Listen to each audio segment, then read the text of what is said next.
participation under this year's theme. Leadership and economic participation under this year's theme. Building resilient economies for all. This moment is not only a commemoration of historic victories, but a clarion call to confront persisting gender inequalities, including the scourge of gender-based violence and femicide. The National Executive Committee reflected on several issues, including the emerging dynamics of the Government of National Unity, public opinion trends, the national dialogue preparations, the critical challenge of unemployment, the high cost of living, infrastructure challenges and international trade tensions, particularly the unilateral punitive tariffs imposed by the United States. The National Executive Committee noted with appreciation the reports of the Liberation Movement's summit and reaffirmed the ANC's commitment to building a better Africa and a better world. The shifting geopolitical landscape requires that South Africa asserts its sovereignty, defend multilateralism, and pursue partnerships that advance inclusive development. The ANC rejects with contempt attempts by domestic reactionaries and foreign forces to destabilize our nation through misinformation and economic cohesion. The National Executive Committee welcomes and fully supports the decisive interventions announced by Ministers of International Relations and Trade Cooperation and Industry and Competition in response to the imposition of punitive tariffs by the United States. These measures reflect a coherent and strategic approach to defending South Africa's economic sovereignty while prioritizing the livelihoods of our people. The comprehensive support framework, including the establishment of an export support desk and mobilization of targeted industrial resilience funds, demonstrates a government that is proactive in shielding its productive sectors from external economic shocks.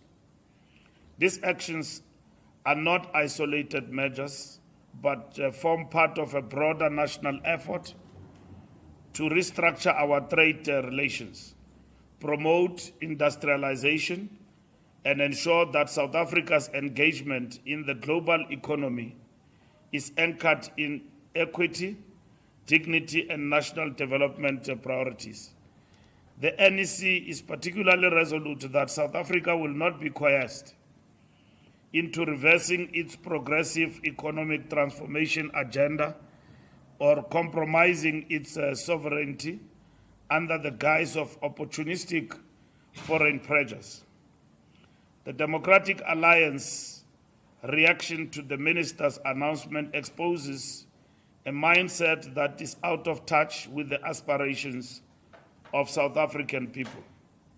Their reckless calls for deregulation and abandonment of broad-based black economic empowerment are a direct affront to the principles of the Freedom Charter, which demand that the people shall share in the country's wealth. The DA's posture reflects a deeply entrenched neo-imperialist mindset that seeks to subordinate South Africa's sovereign right to chart its own economic destiny to the interests of foreign powers and domestic elites. The ANC will not retreat from defending the economic freedom of our people. Our government's principled and deliberate approach remains firmly rooted in the struggle traditions that guided us to liberation and continue to guide us in building a sovereign, inclusive, and just South Africa. The NEC acknowledged the resilience of our economy despite the global headwinds and domestic pressures. The work of stabilizing Eskom with the energy availability factor now at 70% is a milestone that speaks to the ANC's determination to ending load reduction and ultimately load reduction and ensure energy security for all South Africans. We are seeing tangible results of the Energy Action Plan, which must now be replicated in other strategic sectors such as water, logistics, and public infrastructure. Preparations for the national dialogue are proceeding in earnest.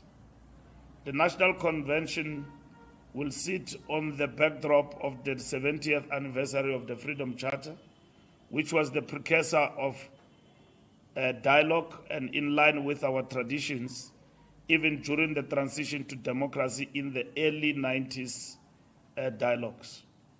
And in line with our traditions, even August 2025, setting the agenda for a nationwide conversation on the future of South Africa. This dialogue will not displace constitutional processes, but will build a new social compact to address poverty, inequality, and unemployment. It will be a citizen-led, inclusive, and transformative, giving the people of South Africa an opportunity to set a new direction for our future. The ANC welcomed the convening of the national dialogue. The NEC welcomed a comprehensive report on the Government of National Unity, assessing the performance of the GNU since its establishment and immediately after the 2024 elections. The National Executive Committee identified progress in the GNU's work over the past 12 months. Within Parliament, the ANC has adapted to the complexity of operating in a political landscape where it no longer holds a majority. The NEC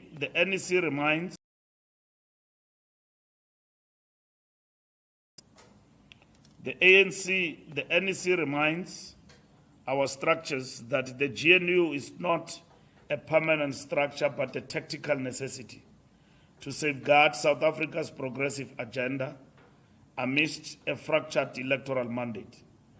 The GNU is an instrument for nation building, governance, inclusive development, and championing the ANC's transformation agenda. It was crafted to ensure stability in government, advance service delivery to our people, and drive transformation with the ANC's strategic leadership at its core. The NEC resolved to reset the GNU and mandated the officials to engage with current GNU partners to broaden participation, strengthen the functioning of the GNU, and give full effect to the statement of intent. Our movement will not be short-sighted nor allow opportunistic forces to manipulate this platform for narrow partisan ends. The ANC remains clear that the GNU is a bridge towards the national democratic society we seek to build, and is not an end in itself. The NEC noted that ANC membership stands at 1,147,9,257.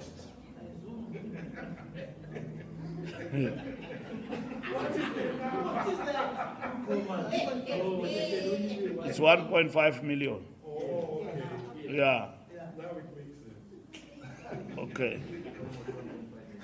And then in good standing, reflecting a 19.5% increase since June 2025.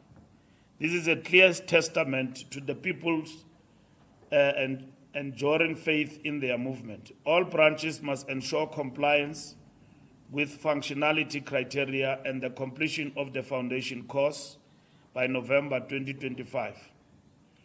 The NEC further directed that branch general meetings be quality assured, attendance verified, and that the regional executive committees adopt performance-based KPIs, as branches must be program-based and sites of activism where our people can be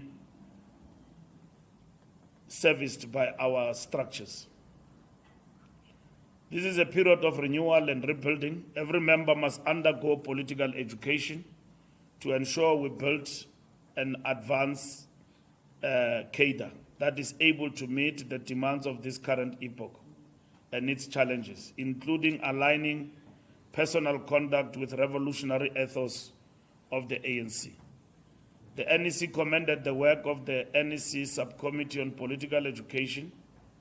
To date, we trained 108 members, have completed various modules of the foundation course, and the work still continues.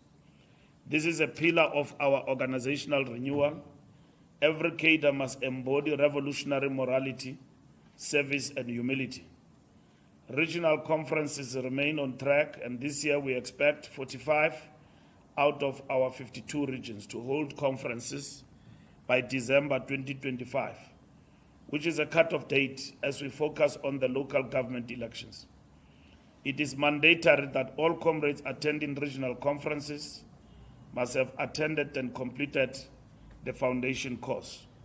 No conference will proceed without thorough verification, and the mandatory 3-day cooling off period must be observed. The SGO will capacitate the National Dispute Resolutions Committee and the National Dispute Resolutions Committee of Appeals to manage appeals efficiently in the ongoing processes from various provinces. It will ensure that the timelines are tightened in line with the conference guidelines. In KwaZulu-Natal and Gauteng, the provincial task teams have recorded significant progress in rebuilding structures and restoring organizational coherence. The NEC noted this progress with satisfaction. The Western Cape, however, demands a reconfiguration of its structures, which will be executed in strict adherence to the ANC Constitution. National subcommittees will descend to the province to reinforce with political education, organizational discipline, and strategic capacity. The National Working Committee was mandated to process this decision of reconfiguring the Western Cape province. Local government remains at the epicenter of service delivery challenges. The National Executive Committee have resolved that will convene an NEC meeting over a period of 2 days to focus on the work of local government and the interventions that should be made by the ANC in bringing services to the people. The National General Council will take place from the 8th to the 12th of December, and it will be attended by 1,600 delegates. We finalized the theme of the General Council. We also finalized the strategic framework for the National General Council, which will be held in December this year at Nazareth Expo Center. On the SACP, the NEC engaged in a frank and principled discussion on the decision of the South African Communist Party to contest local government elections independently of the ANC. As a revolutionary movement, we recognize the SACP's right as an independent organization to chart its own electoral path. However, as a movement that has shared trenches with the SACP in the struggle for freedom, we have communicated our profound disagreement with this decision. It is our considered view that This move carries far-reaching implications for the strategy and program of the National Democratic Revolution.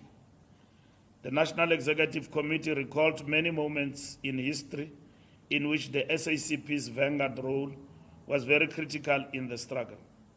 Successive generations of party leaders have always affirmed that the route to socialism will traverse and be approached through the National Democratic Revolution led by the National Liberation Movement.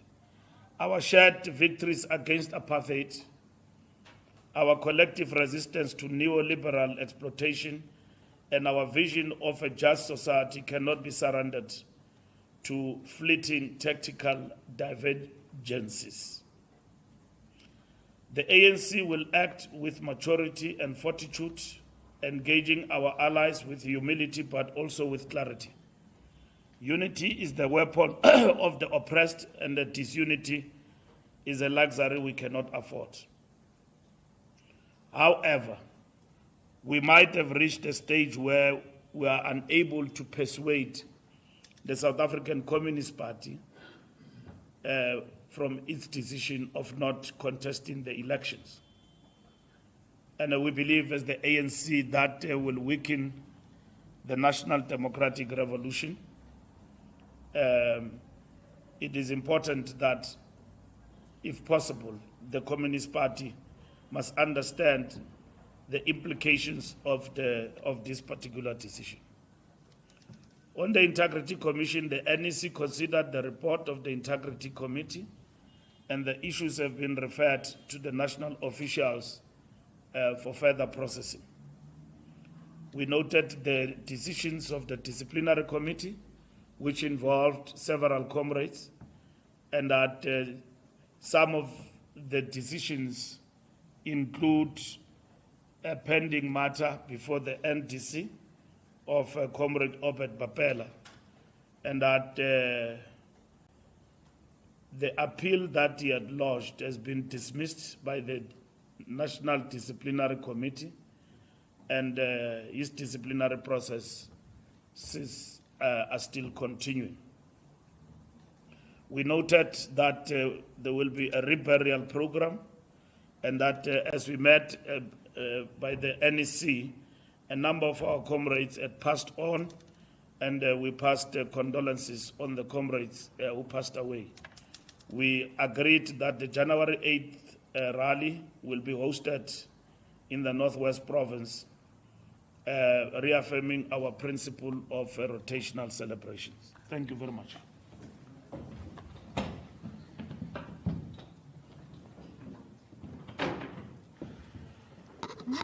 Thank you, SG. May I then open it up for questions? I'm going to start to my left. News 24, followed by Power FM. And then I'll move this way in order to ensure that there's balance.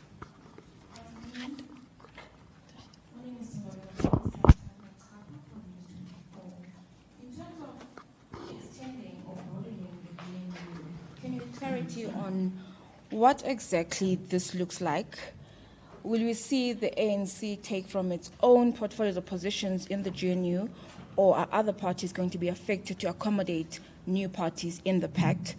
And then how do you plan to navigate what the implications of this in terms of your relationship with the Democratic Alliance? You've just said some very strong things right now. How are you going to navigate that?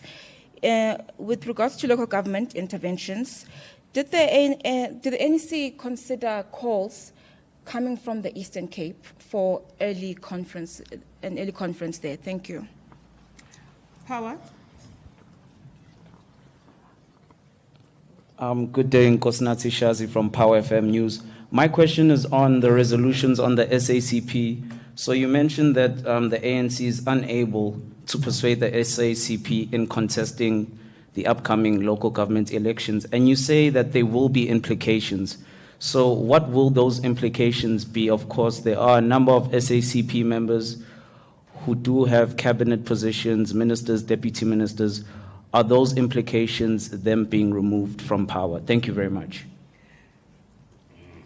Thank you. That is succinct. May I ask that we elevate our voices so that we are able to catch the questions? Thank you. I'm going to go this way. I'll start right there at the back. And then, can I just see the hands at the back? Okay, start there, right at the back. You can go ahead, my brother, followed by the next hand just below you. Please proceed. Good afternoon. My name is Zoleka Kodashe from... Please raise your voice. We need to hear you. My name is Zoleka Kodashe from Newsroom Africa. I have a couple of questions. One of them, I'm just going to piggyback on the question from my colleague from News 24 regarding what it means when the ANC says that it's going to be looking at other political parties. What is the relationship at the moment with the ANC and the MK party and the EFF as well, and whether these parties will also be engaged, and whether this also means that the ANC is severing ties with the DA in the government of national unity.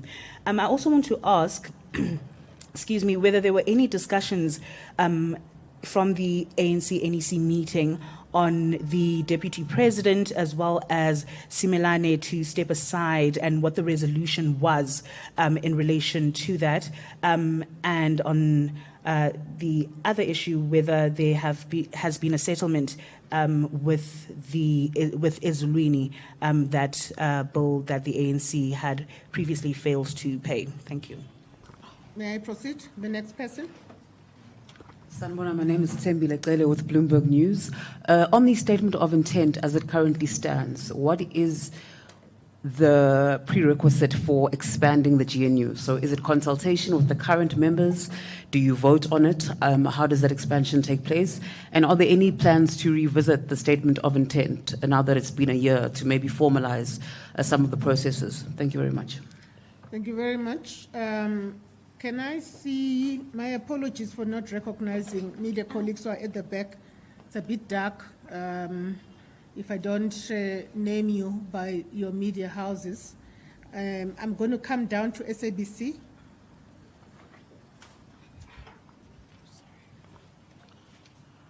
Samkele Masego from the SAPC.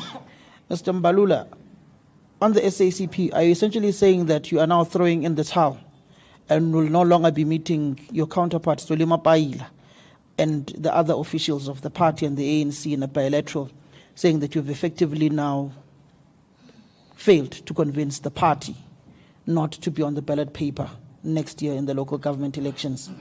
On the government of national unity, there seems to be this courting between yourselves and your erstwhile best friend, Juju. What is the relationship when it comes to those particular engagements? Because there were murmurs that there were some within the NEC who were pushing that a letter must be sent out to other political formations. Those who voted with you in the passing of the botched second budget by the Minister of Finance, Enoch Godongwane, and reaching out to your traditional ally, not traditional ally, rather, a party that you are seemingly have the same core values as said by the President of Botswana, Boko, who said that the ANC and the EFF must have a discussion when he was speaking recently at a Congress in Botswana. I'm sure you are aware of that particular engagement where Andile Lungisa was present on behalf of your party. On the DA and also on governance, we saw a video this morning of the IDT CEO allegedly bribing journalists and the shenanigans that have been going on in the IDT, knowing that the minister, your Deputy Minister, Sitlezi Galala, is also embroiled with the battle with Minister Dean McPherson. What is the ANC's posture on the governance that is taking place in the IDT and the mismanagement that is seemingly there? Thank you. Thank you very much. SG, may I proceed? Okay. My colleague next to Samkele, go ahead. Good afternoon, Lisa Gatandwa from Times Live. Just a couple of questions from me. You say that South Africa will not be coerced into reversing its transformation agenda or compromise its sovereignty. I wonder what informs this. Why do you say this? What leads to this posture by the ANC? Is it a matter of the bilaterals that you've had with the United States, which leads you to make this kind of statement? Also spoke, and I think the president as well spoke of your commitment to the GNU. You now say that it's a tactical necessity and it's not a permanent structure. I wonder, Nobala, what has your research told you about your standing in the GNU? The DA has had its research where it's informed it that, in fact, its constituency as well as the electorate are quite happy with the DA being in the GNU. But what has your research told you? You speak of the national dialogue. I want to perhaps ask, because there's been a lot of talk about the NDP government failing to implement the NDP. You're running out of time as government. Well, government is running out of time. Vision 2030 is just around the corner. The national dialogue, will it be an extension of that? And can you just clarify how the national dialogue takes forward the national development plan?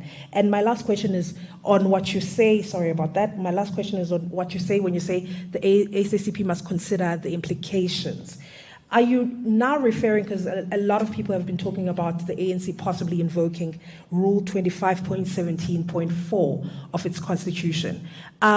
Is this something that you will be considering as the ANC? Thank you so much. Thank you very much. I'll keep going. I still have a number of hands. I want to come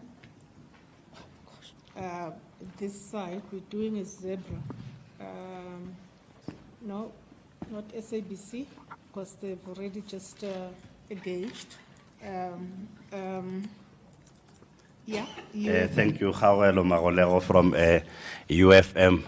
Regarding the misinformation campaign that has resulted in this fallout with the USA, we know MKP has lodged criminal charges against AfriForum.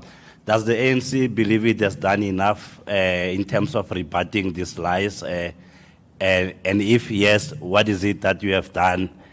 And then still on international relations, the right-wingers in this country believe that the ANC has brought this unto itself through years of, fraternizing with the likes of China, Russia, Iran, and antagonizing the USA in the process. Obviously, you do not share that sentiment. But now that we have this issue of tariffs, is there a plan to approach those countries for markets, those that you regard as friendly nations? You are Russia, you are China. Is South Africa able to now start sending products there? Can they be an alternative to the USA? And lastly, there's been a consistent allegations by anti-war groupings that a German company, Rheinmetall, based in South Africa, which has a partnership, I think, with Denel, that it is supplying weapons to Ukraine in violation of South African law. Is it something that the ANC has been aware of, and what could be the implications if found to be true? Thank you. Thank you very much.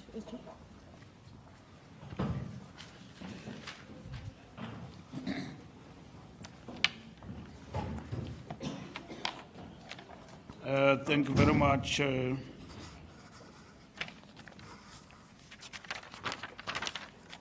News 24. I thought you were going to ask about the venue. Because of the NEC, it seemed to be a point of interest to News 24. So you must pay attention that the ANC and its structures throughout the country, we hold meetings most of the time in council offices. So the fact that we changed the venue from this direction to that direction had nothing to do with money. It was security considerations on our part. So, and the security considerations are not communicated to the public. But we realize that this venue matter has been blown out of proportion and distorted. There in Alberton, I'm sure more than once you have been invited there, where the ANC, among others, its president, addressed what is called a barometer launch of the councillors, caucus meetings by parliamentarians have been held in that council. So it's not for the first time that we utilize council office. Here in Johannesburg, we have met in the council chambers many times as the NEC. So I just want to bring that to your attention so that you are aware that we do hold meetings in council chambers, in different provinces, and all of that, because those are facilities for holding meetings. And if you are required to pay, we pay. And which is what has happened even now with regard to Eguruleni. On the early conference, we did not consider early conference for the province of the Eastern Cape. In our meeting, we agreed that all conferences must be concluded, regional conferences, by December this year. SACP members in the ANC Power FM, in our view, the resolution of the SACP is forcing members of the ANC who are members of the SACP to choose between the ANC and the SACP. So the notion of dual membership doesn't fall away, but the implication of that decision essentially says choose between the ANC and the SACP. We discussed the perspective, the correctness of the alliance with the Communist Party, and that the ANC is a party that leads the National Democratic Revolution. So the Communist Party is not saying that it wants to lead because they want to be at the helm of leading the National Democratic Revolution. So in this particular instance, they don't say they want to contest elections because they want to entrench socialism, which we believe that it's a decision that we cannot persuade them away from if they arrive at that particular conclusion. But our discussions at the level of the National Executive Committee is that we must continue to engage with them. And if we fail, we fail. And it means we must now embark on the new discussion, which is going to be a discussion of how do we deal with a Communist Party that is contesting elections for whatever reasons they will advance as the African National Congress. And we can't waste time on that particular matter. Because if they contest elections, and it will have implications for the alliance, in our view. So in this particular instance, it's a matter that we need to grapple with and also guide our structures throughout the country on the SACP. For instance, there's a lot of things we share with the Communist Party. We share our strategy in terms of contesting elections. They attend our strategy workshops, but they participate in all the processes led by the ANC in relation to the appointment of public representatives and so on. So this decision will mean that all of those things, for instance, will be reviewed in terms of how we work with them. Zoleka, GNU engaging other parties who have been mandated in terms of the statement of intent. We have to talk to the partners in the GNU, which is what we're going to do. And the officials have been mandated to process that decision in terms of the government of national unity. We did get the report of the Deputy President and Comrade Tembis Melani, and matters relating to those reports were referred to the national officials to process. So once that is done, we will be able to communicate more on those reports. We didn't discuss Ezuluini. The question you asked about Ezuluini, we didn't discuss that. Expansion of the GNU, Ms. Tele, expansion of the GNU to other political parties, I think it is covered by the answer that we are going to process that discussion with others in terms of this GNU invitation of others to participate. How is that going to happen? But the ANC affirms that the GNU is a correct tactical intervention for the country for reasons of stabilizing politically and economically this country.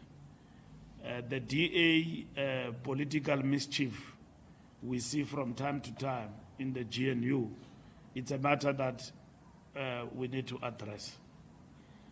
And we have made an example here about the issue of the tariffs. You must understand that the tariffs imposed by the United States of America are negatively going to affect our economy. And you can't, for national interest, say no and do BE and all of that in order to appease the United States of America, because among others, this is what the US want from us, that we must do away with certain policies, which for us, in terms of transformation, it's not going to be possible. You know, during the period of struggle, the United States of America, even under Reagan, characterized the ANC as a terrorist organization. Oliver Tambo went to meet the President of the United States schools, and this ambassador of the United States, who's been sent to our country now, was one of the right-wing proponents of that resolution, of banning the ANC, and that we should be regarded as a terrorist organization. And our president then, Oliver Tambo, went in the United States of America to clarify that we are not a terrorist organization. Now we are in the democratic dispensation. The President of the United States of America, we go to see him through the President of a democratically elected South Africa. We sit with him, he plays videos for us there. And then videos, and then says on the basis of those videos, the whole of our nation must be punished. He's not coming to the G20, and then that is it. Despite the fact that facts say something different. In the delegation, you've got prominent business people from South Africa who say that this thing you are talking about is not the way it's unfolding in the country, and all of that. But they are not retreating. They are intensifying. So it's to basically coerce us to do things that are anti-transformation. It's not possible. If it means we're going to suffer through sanctions as leaders of the ANC, let it be. We'll never beg imperialists to subvert our democracy, to subvert our sovereignty. It happened during the period of struggle. It will happen even now. We will never forsake our country, which we fought for its liberation. And we're still marching on even now. Not this ANC, not this leadership. If they want to bring sanctions on us, let them bring them. But this country, South Africa, all its citizens know that it is a democratic country, it's a liberated country, and we are still transforming this country in order to achieve equity. And we will still pursue redress because we are not equal in this economy. This economy is still male, white dominated. And you want to tell us to abandon policies that seek to advance transformation. We're told by somebody who's more wealthy than all of countries combined in the world that I'll give you Starlink, but you must not do black economic empowerment. In our country, we must agree to that. It's not possible to agree to that. You are asking us to abandon what we stand for. You are asking the ANC, this African National Congress, to stop struggling and then close shop and become something. We are not DA. DA has to agree with that because they don't want affirmative action. Leave black economic empowerment. They don't want affirmative action. They don't want redress. They don't believe in transformation. Now they are talking about black economic empowerment, which we reviewed and said that is triple BEE. And then we broadened it to be broad-based and all of that. And then their anti-transformation is a party of anti-transformation. So if you ask us all of these things that the Trump administration is asking us to do, they are asking us to abandon the very essence of who we are, which is not going to be possible. If we are punished for advancing and defending South Africa, that should be the case. We have gone to them. We have asked them. This fringe, right-wing fringe in our country, that goes to America and lie about our country. We have said to them that go and settle there if you want to. Just like in Cuba, Fidel Castro opened Cuba, and then Cubans who want to leave must go. They went and settled in Miami. And then thereafter, they punished Cuba with sanctions. Here in South Africa, Donald Trump called for whites here, gave them special status in America. 49 car guards arrived in America. Car guards arrived in America. He is saying that we are a racist country, we are everything else. He gave them special status to leave. They didn't leave. And then when they arrived there, it's chaps who are looking after cars here.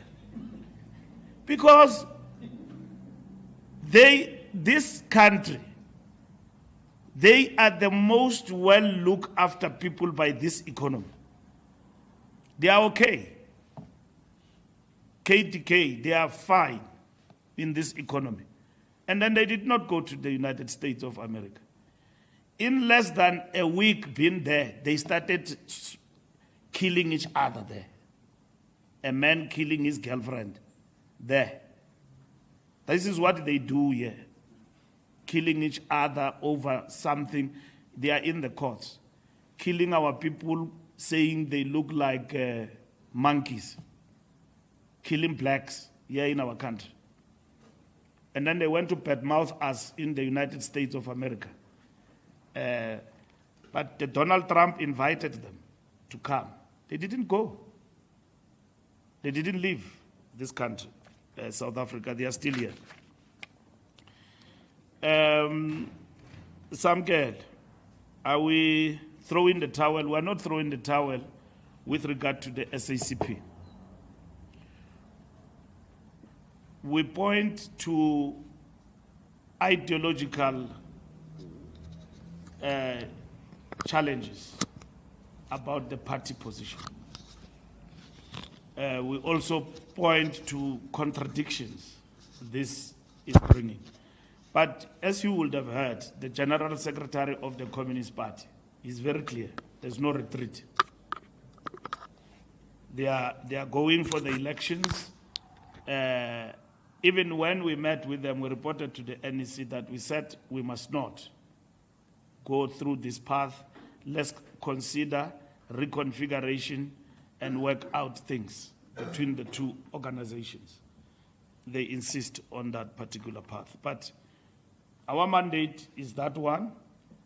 All I'm saying is that we may as well fail at some point to persuade them out of this thing of contesting for elections.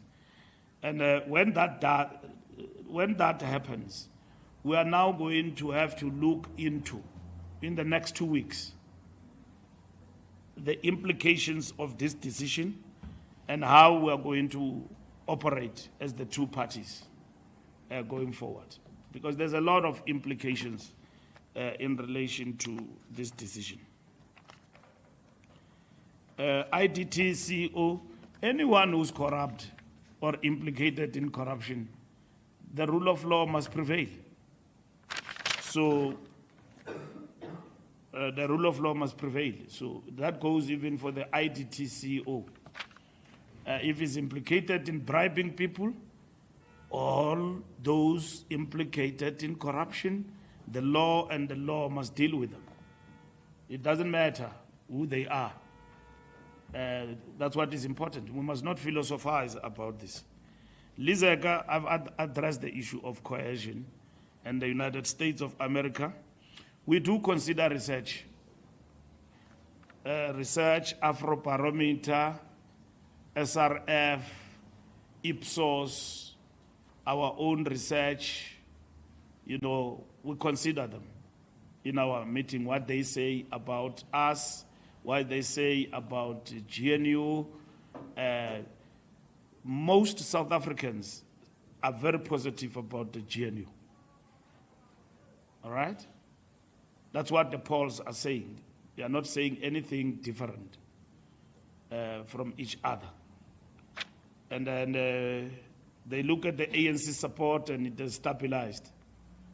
It is now above 40% in the GNU. So the research from our part looks good in terms of the GNU. And we do consider that. This national dialogue is not ours, okay? The national dialogue is a national dialogue for all South Africans. So we look at the national dialogue in terms of the ANC's relationship with that national dialogue.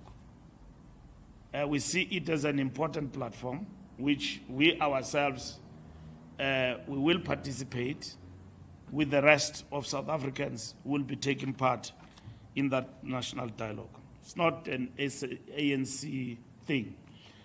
Should the national dialogue look at the implementation of the NDP, that is what it will do. And then if it says that the NDP is not fully realizable within the remaining time frame towards 2030, the national dialogue will give direction, because national dialogue, in our understanding, it is going to be at the end of the day about social compact and giving direction in terms of what needs to be done. UFM, has the ANC done enough to rebut the lies? We have done enough. We went even to the White House through the president. Not even the ANC. The president of the country went to the White House, and then you watched it live on television. And then he was hit by a movie there about Malema and Kill the Boer. As the ANC, we sang that song, but no member of the ANC today will be allowed to sing Kill the Boer. Simple as that. Even if the Constitutional Court said you can sing, why should we sing Kill the Boer in a democratic dispensation? We sang the song because we're fighting the commandos when we infiltrate the country from Limpopo. They deployed the Boers, commandos, to kill the guerrillas as we infiltrate the country. from Angola and in the frontline states, we sang "Kill the Boer, kill the farmer" in order to infiltrate the country and come inside and fight.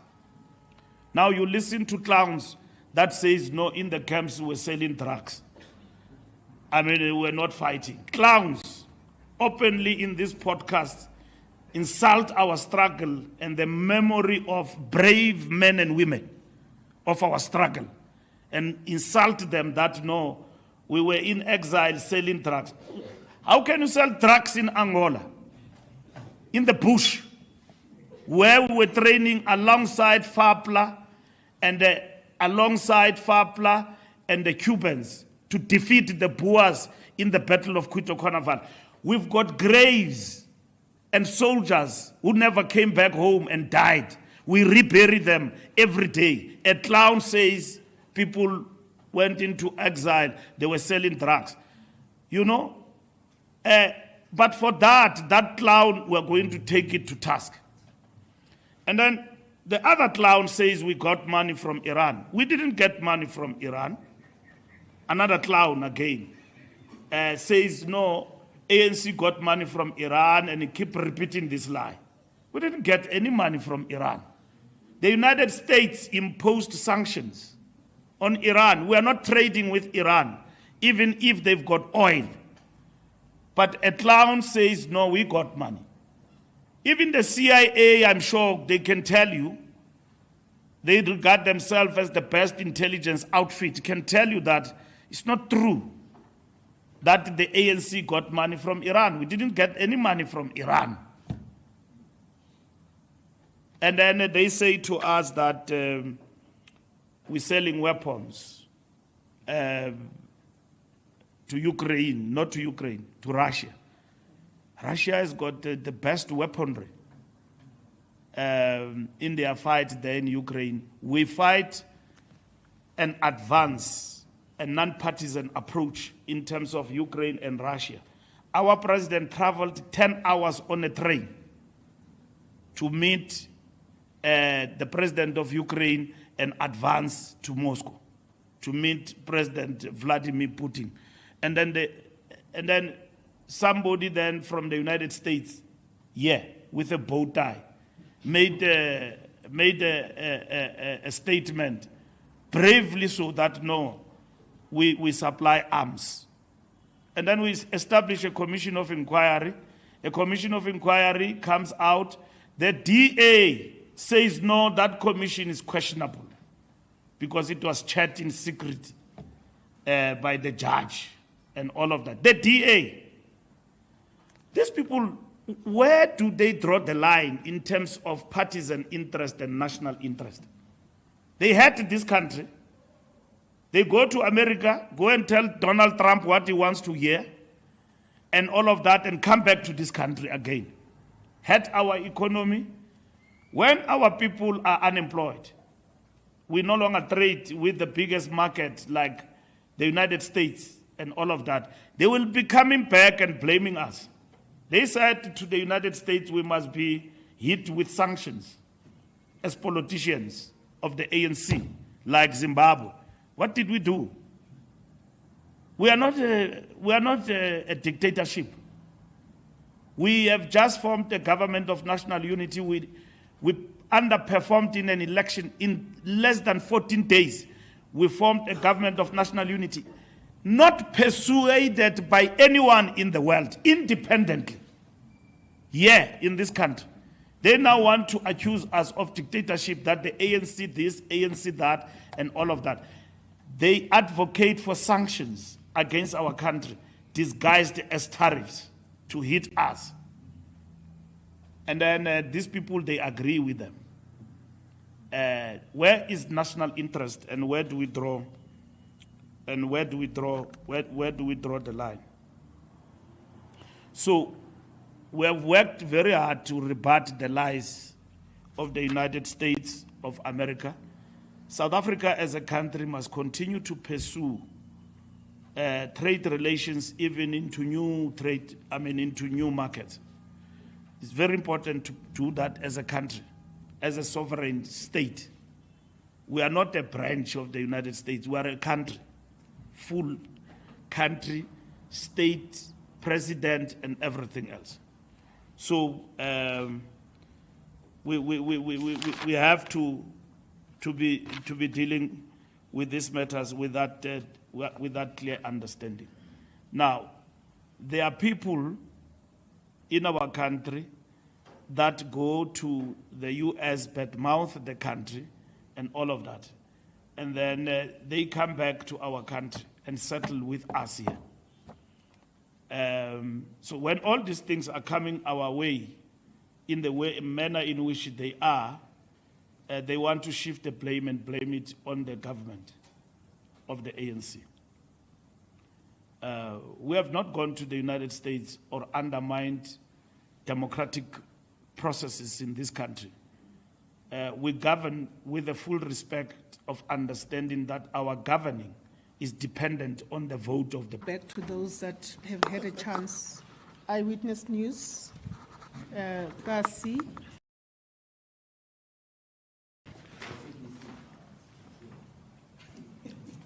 SABC has had a chance, and we did respond to some girl's questions, although he was outside of the media center. And then I'll take my brother there at the back, and then I'll take you, my brother. Let's go in that particular order.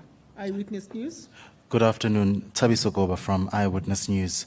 Mr. Mbalula, I understand that maybe this might be new, but obviously there is a group of people in Ekurhuleni that are taking the RCT to court in a bid to interdict the upcoming regional conference. Just maybe your reaction to that. I understand these are the same people that also wrote you a letter saying that the RCT is not is an illegal structure. So just your reaction to that. And my second question is around on the national dialogue. The president, during the closing address, made a big, he emphasized that the national dialogue is not going to change the constitution and there won't be any sort of parallel governments. Just maybe if you can just maybe take us into confidence, why was that emphasis important around what the national dialogue is not going to do in terms of changing the constitution or creating a parallel government? Thank you. Thank you very much. Over to you, my brother. Shannon Merrick, Kasi Broadcasting Africa. Mr. Fikile, you were struggling with the numbers. Does this mean Zuma failed to bring the ANC numbers down? You are sitting at 1.5. Two, the Gauteng Premier has fired HODs in Gauteng for corruption or allegedly corruption and so on. How do you respond to that? Three, your hot committees or your hot... The first one? The second one is about... Gauteng HODs. Okay, the firing Premier, of HODs. Yes. Okay, and the reallocation. Yes. Let's complete the thread. Yes. All right. And the last one is on your ward councillors. Some of your ward councillors has been arrested for selling RDP houses, being involved with guns and all funny business. How are you going to deal with that image of the ANC going to the 2026 elections? Thank you. Thank you very much. I then proceed to the next colleague. Yeah, Sunday World. Good afternoon, SG and National Spokesperson. My name is Mawanda. I work for the Sunday World. Mr. Mbalula, what is the financial state of the ANC at the current moment? Suffices to say, I hear what you said, Sujamtan. I'm asking a direct question, knowing that the ANC has been struggling to pay my colleagues here at Lutuli House. So what is the financial state of the ANC? Is it a going concern? Is it broke? Is it bankrupt? What is the situation? And what are the causes for that, by the way? And then also, Mr. Mbalula, what is your comment on the ultimatum by Mr. Zuma again for your president to step down as the head of state and threatening court action once again? And what do you say to those that say that there seems to be now a coordination between Mr. Zuma's strategy and some elements within the ANC itself, if you look at the persistence on that particular subject matter of wanting the head of the president on the chopping block? On the membership numbers, 1.5 million, you say, are you at liberty to give us the breakdown by province? I mean, it would be interesting, given what MK has done to ANC in KwaZulu-Natal to hear how provinces are looking like. And also, Mr. Mbalula, finally, on the SACP, I don't want to leave here having misunderstood you. You seem to sound, what is exactly the decision, by the way? And you seem to say they don't want state power. So what exactly is it that they want? And also, you sound like someone who says their decision to contest is coming. It's done. It was taken at a special Congress. And if you say 2 weeks, do you mean to say that the SACP must organize a Congress, because only a full Congress can reverse that decision? Mr. Mbalula and them, the Central Committee, cannot do that. What is the ANC exactly hoping for, knowing that in the next 3 months, the SACP can't reverse that decision? Thank you very much. Thank you. Next, right at the back, and then going down. Yes, no, yourself. Yes, yourself, my brother.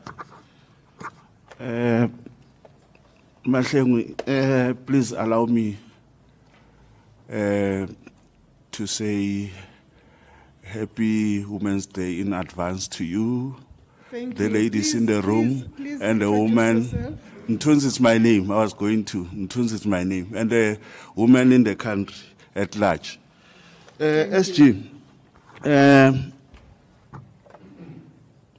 MMC of Road and Transport in COJ resigned based on the alleged allegations that are known before us. So what's the take of the ANC by the decision that it was taken by the MMC of Road and Transport, Kenny Kunen? Oh, the second one I'm covered. One of my colleagues did ask that question. Thank you. All right, thank you very much, and thank you for wishing the women of South Africa a happy Women's Month. My brother over there. Yes, Turkmen Terzi representing Turkish Minute. Turkmen Terzi, Turkmen represent. Please say it again. My name is Turkmen Terzi, representing Turkish Minute newspaper.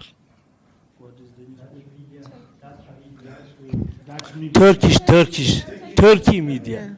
Thank you.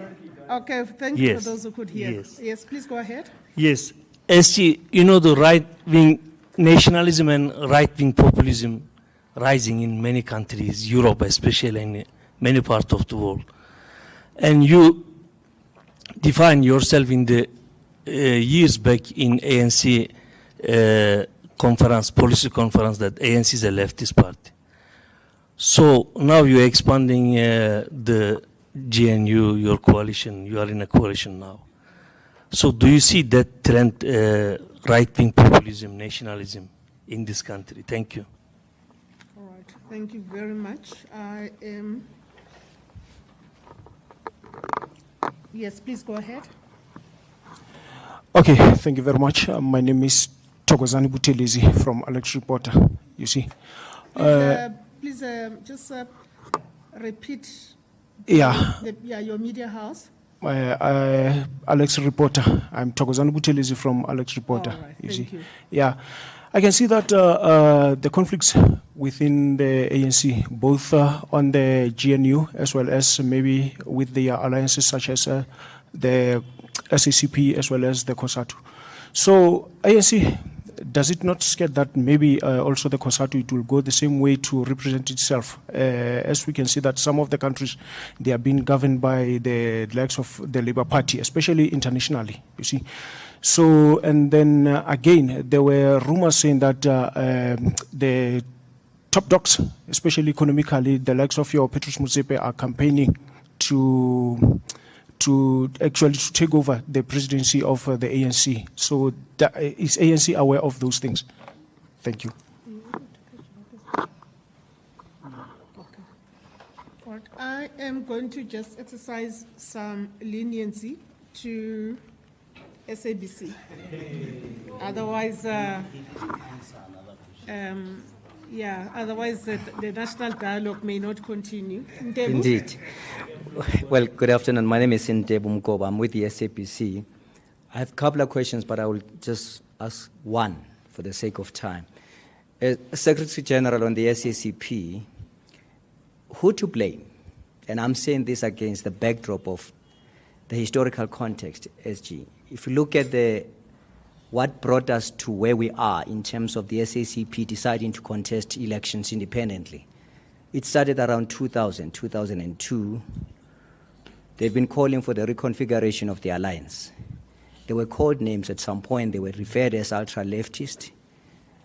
Their general secretary then, someone who was extraordinary, arrogant at some point.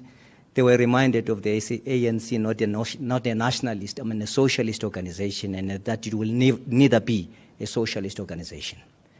For almost 25 years, they've been calling for the reconfiguration of the alliance. That didn't happen. But a few months after elections, the ANC, at some point said and come up with a statement of intent. And that statement of intent ultimately gave the DA, a political party that called the ANC a corrupt organization, that wanted its leader its president not to lead this country. You gave them 6 ministerial positions out of that. So the SACP is a bit worried that if you can engage these people, why can't you engage us? And we spend 25 years without reconfiguring the alliance. So the question is, if they were to contest election, who to blame? Don't you think maybe the ANC should take the responsibility or should take the blame that in almost 25 years you failed to reconfigure the alliance? But we can listen to people who call you corrupt every day, people who said the GNU has got the legitimacy because they are part of the GNU, the DA. Thank you. Thank you very much. If you could just reiterate the question that you say was not answered, Lizega. Oh, no, it's yes. Okay. And Gaweno? I know I'm not, it's a follow-up. SG, you it's a follow-up. No, because he didn't respond to it. He responded to the old allegations by the ambassador that South Africa was supplying weapons to Russia. But the question was on recent allegations that Rheinmetall operating in South Africa, which is a German company, but with a partnership with Denel, is supplying weapons to Ukraine. I'm asking whether the ANC has been following those and what would be the implications if found to be true. All right. Yeah. And then we close it on that note. Over to you, SG.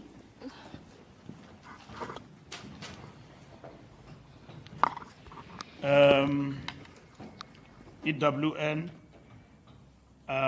we are in court regularly. So if there are people who want to take us to court, we'll meet in court with regard to the RTT. The RTT term was extended and they are ready for conference. So why do you stop it? The conference. So we will hear, we have seen letters flying around questioning the standing of the RTT and all of that. From where we are seated, the RTT is ready to convene a conference, and either this week or next week. So if there are people who want to stop it, we will meet in court on that particular matter, and we'll hear them in court as to what is their issue. The president talked about changing the constitution. This dialogue is not about changing the constitution. That is correct. It is about a dialogue and engaging on important issues that affect our country. And it's correct that it is not about changing the constitution of the country. If that matter arises as being pursued in the dialogue, we'll deal with it. I think all of those will be there at that particular moment. I'm not struggling with numbers like Zuma. Our membership, when we released the annual report, you would have seen the breakdown was standing at 600,000. Now, our membership is standing at 1.5 million. Unfortunately, I can't give you the breakdown per province now, but we can avail those details to you. And somebody was saying that we have dropped membership to 600,000 when we released the annual report, and that signifies numbers dwindling for the African National Congress. So that was totally incorrect. Reallocation of HODs, I think that is the prerogative of the Premier. We don't macromanage governance. If the Premier decides that there are HODs in need to change, it's in his purview. And that is his right as the Premier to do that. And if he wants to brief the ANC in Gauteng, which I assume he would have done that, but the ANC, we don't macromanage how government operates and is run. Our deployees there are supposed to do what is right to ensure good governance, accountability, and effective running of government. So if the Premier Panyaza is doing that, we think he's doing it for the good of governance in the province. What councillors who are arrested, they must face the consequences. Those who are arrested doing wrong things. Wrongdoing is not condoned here in the African National Congress. So if you do wrong, you must face the music. Sunday World, you ask about the financial state of the ANC. We are a party that is not rich, but we are not broke. We run a huge machinery. If you look at other political parties here and look at their offices, it's like a constituency office. And you are here at Luthuli House. How many floors here? It's huge machinery and staff, which we maintain. So we are not rich, and we rely on goodwill, people who support our party, supporting our ideas to remain in power. If you support the ANC financially, it means you believe in the ANC. So we fundraise from time to time, and we thank everybody who believe in the ANC and support our organization financially to meet its obligations. Jacob Zuma gives us ultimatums every day. He's a man of ultimatums. It's clear that he formed that party to fight Cyril Ramaphosa. So that's what it does. So they failed the other day dismally at the Constitutional Court, and they were left there crying because they are delinquents even when it comes to the law. They don't look at things properly. They went there to the Constitutional Court to moan and think that that is a platform for political theatrics. Those judges dismissed them, sent them packing, same day. It was not postponed, next. It was dealt with same day. Dabonu tale kubile kunzima. Iloya ya madoda na lichini. Kumnyama ebusweni benkawu kuyakubi. Baqoqotiswa pha zijaji. Sibabuza imibuzo bengakwazi uphendula. Nizothina. Busy kule country siyalungisa. We're busy here. We established judicial commission. We're intervening in situations. They are just intercepting. You know, and they tried their revolution here. And then they tried some shutdown. Those things people did not. Nobody in South Africa is entertaining anarchy. People want to see action. Mkwanazi made allegations, judicial commission established, dealing with the matters in order to give capacity to our police force to do the work that it's supposed to do as prescribed in the constitution of the country. So there's no time to waste time here. People go into courts, wasting time of judges and all of that. So the judges deal with them decisively.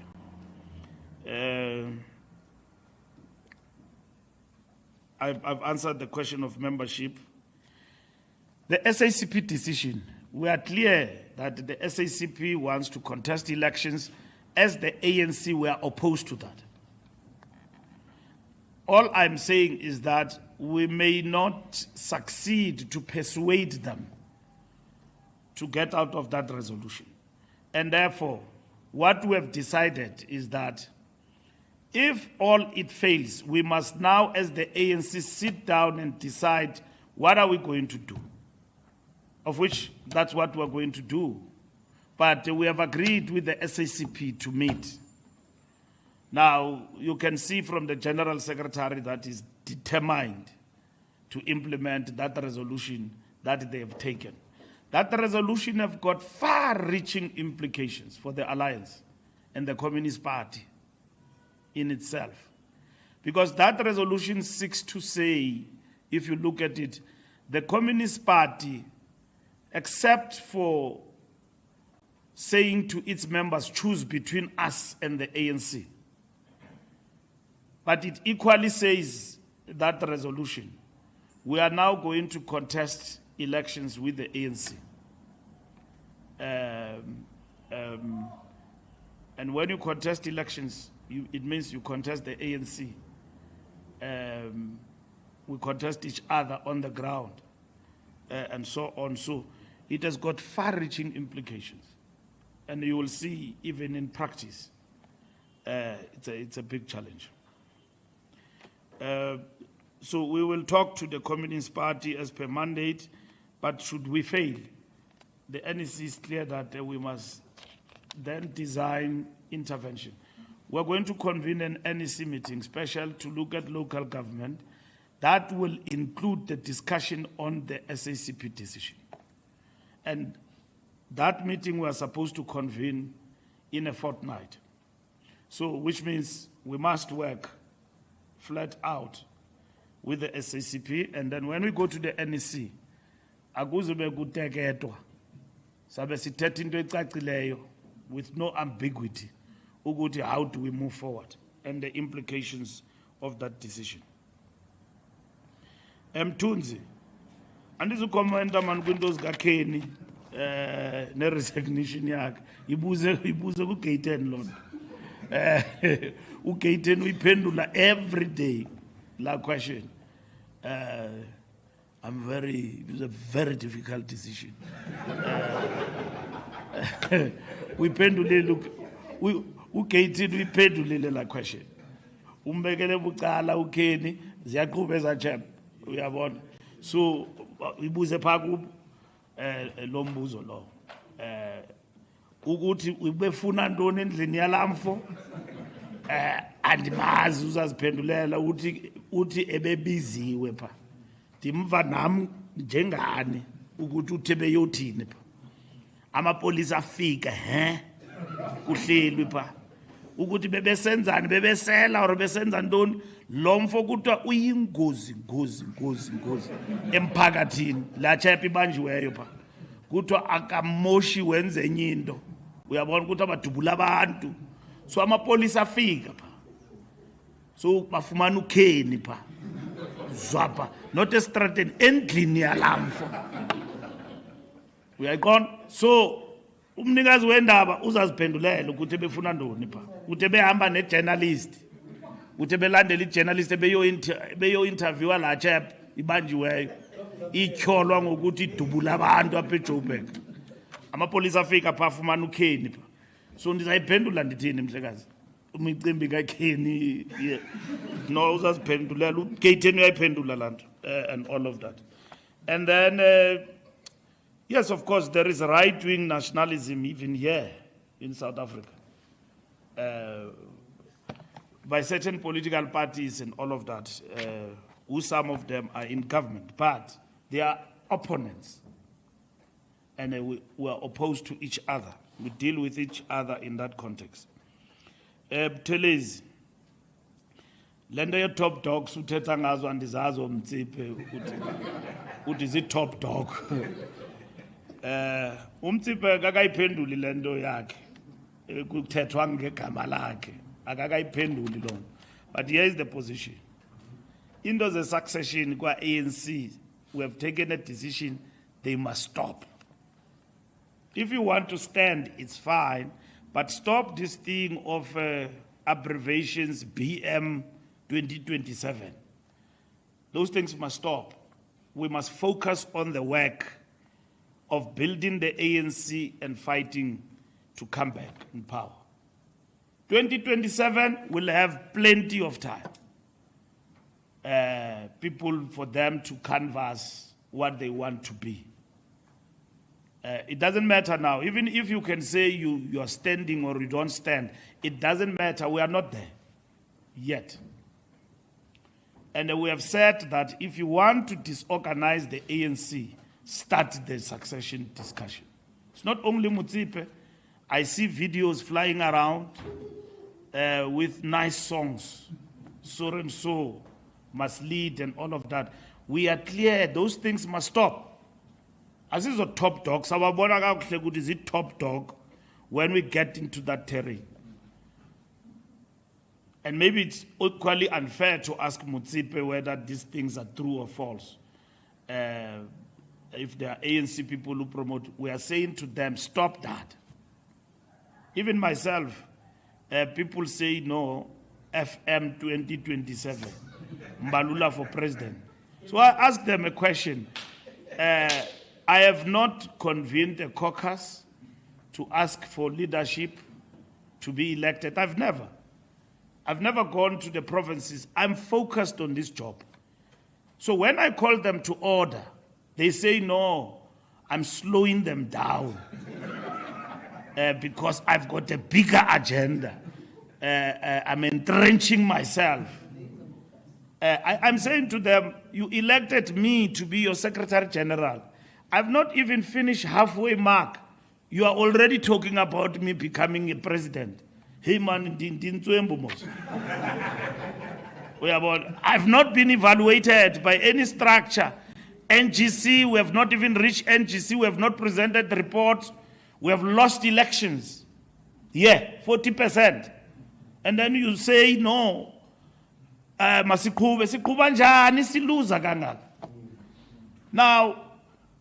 when I communicate decisions, they say I'm slowing them down. And we say to our structures, appreciate the moment we are in. The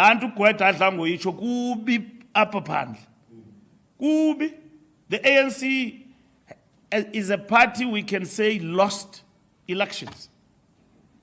And then we are busy about each other and our egos, polishing them, that we must stand. Stand where?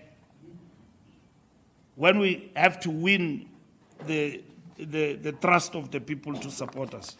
So, we're very clear, Buthelezi, everybody must stop about 2027 succession debate.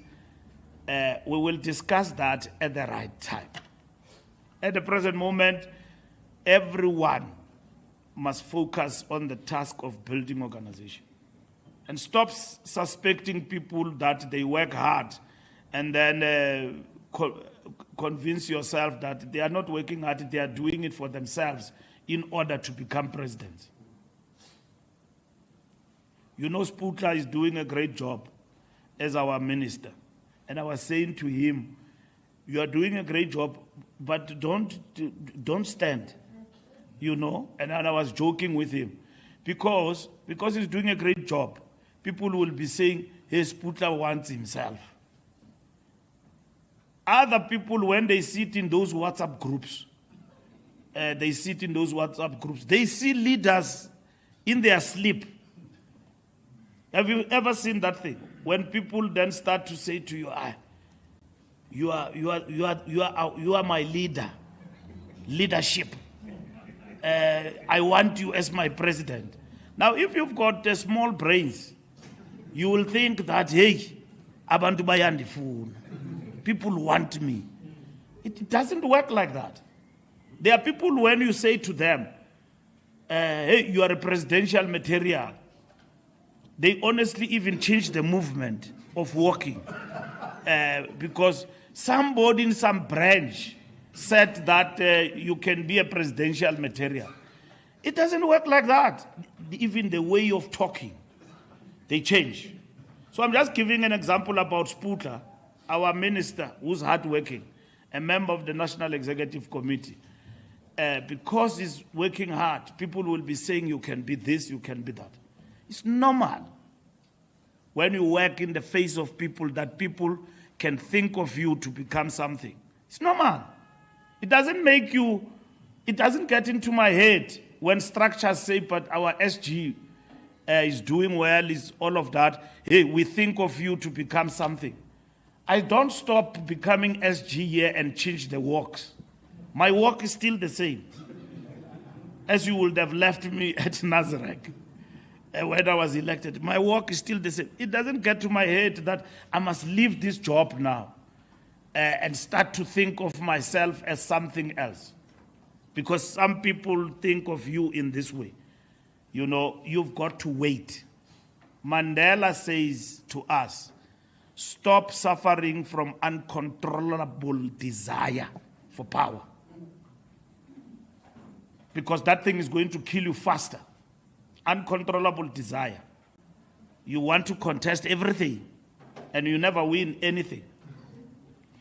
So if people at some point come to you, persuade you, whatever, that time and moment will come at the right time. SAPC, a very long philosophical question by Ntebu, about 25 years. The Communist Party is not saying to us, Ntebu, that we are contesting because you are failing to reconfigure. Even that reconfiguration, which we agreed we must discuss, and so on, it's not clearly defined. That if reconfiguration is about co-governing, and because of that we disagree over that, because we have understood from the onset that there is no issue with regard to who leads the NDR. It's the ANC, the National Democratic Revolution. We are not fighting over that. There's no issue about who leads the struggle for socialism. It's the Communist Party. If the Communist Party says we are contesting elections because we're contesting for socialism, there's nothing the ANC can do about that because it's who they are. But they have not said that. They say they are contesting for state power. That's what I've heard. State power means now something different altogether. It means something different altogether. So that's the clarity that we seek in this particular instance. So they have not said, the SACP, we are contesting elections because we want contest for socialism, which is within their right. And we think that this socialism we want, we're not going to realize it if we are in alliance with the ANC as a liberation movement. And that this thing of the NDR, let them go on their own. Because what they are doing, they are then creating a vacuum of left communists in the African National Congress, as it is. So they are creating that vacuum, they leave it to who? Because they are now creating a crisis for the left inside the African National Congress.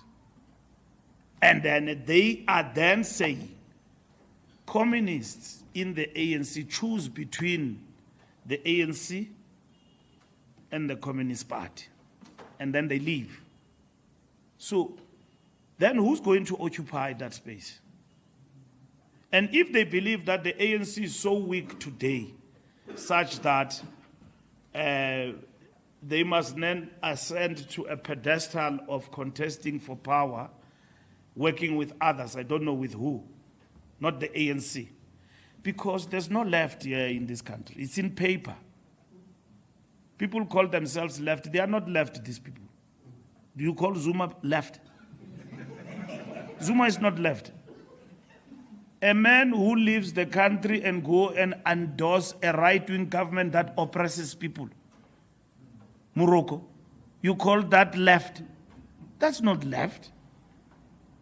For the rest of our lives, when we joined this thing, we joined it because we were fighting, among others, colonialism. There are people of Western Sahara colonized by Morocco and oppressed. Zuma, coming from the liberation movement, Zuma, goes there and say, no, everything is fine, gentlemen. What happened to this man was a president, deputy secretary general of the ANC that says we are anti this.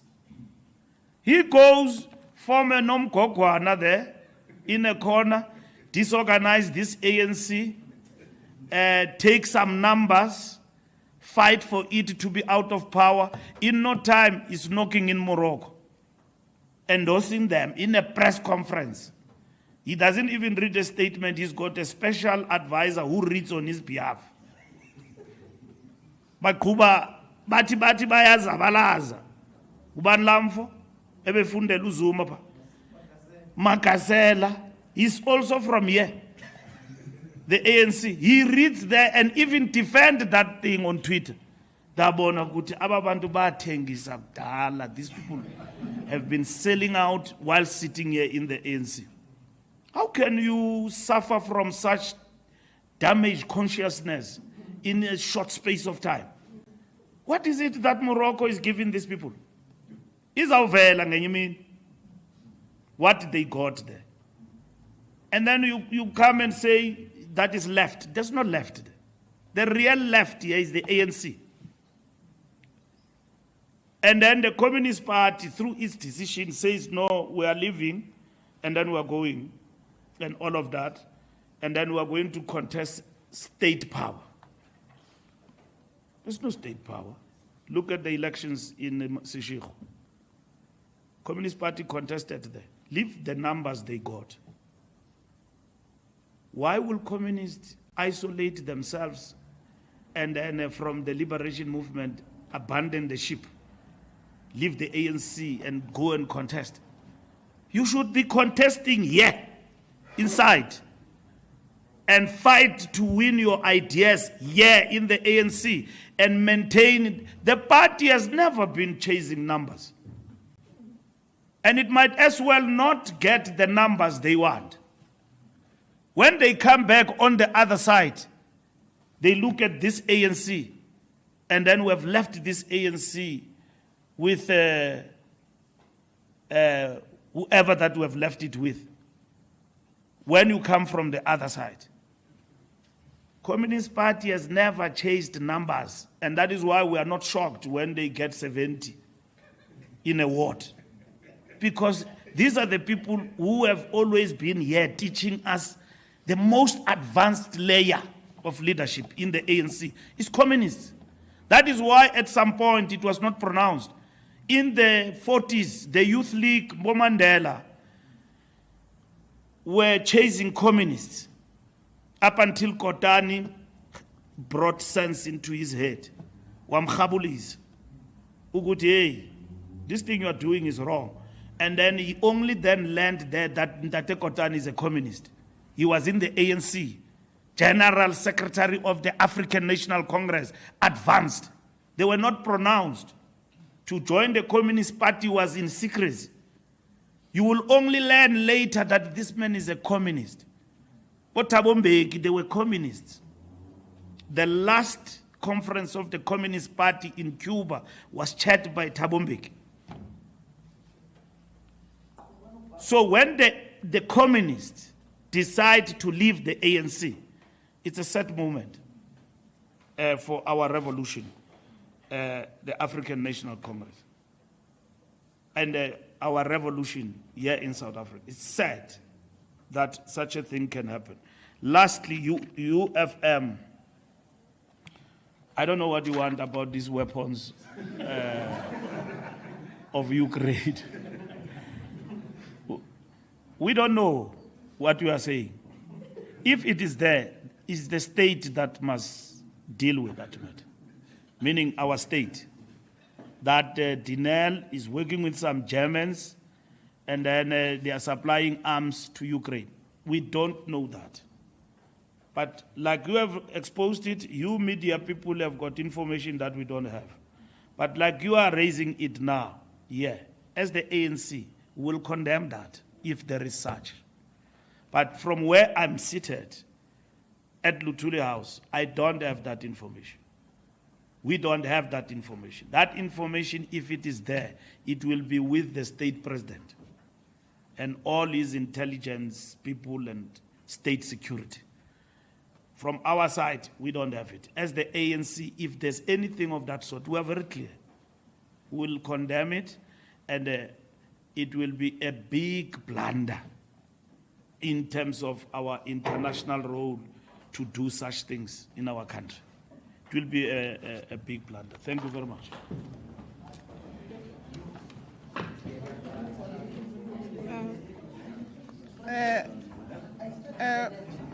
I don't know what is this happiness all about at this briefing. May I call you to attention? We are still at a briefing. I see my media colleagues are quite enthused today. Just before we adjourn, SG, may I request you to send a warm wishes to the women of South Africa during the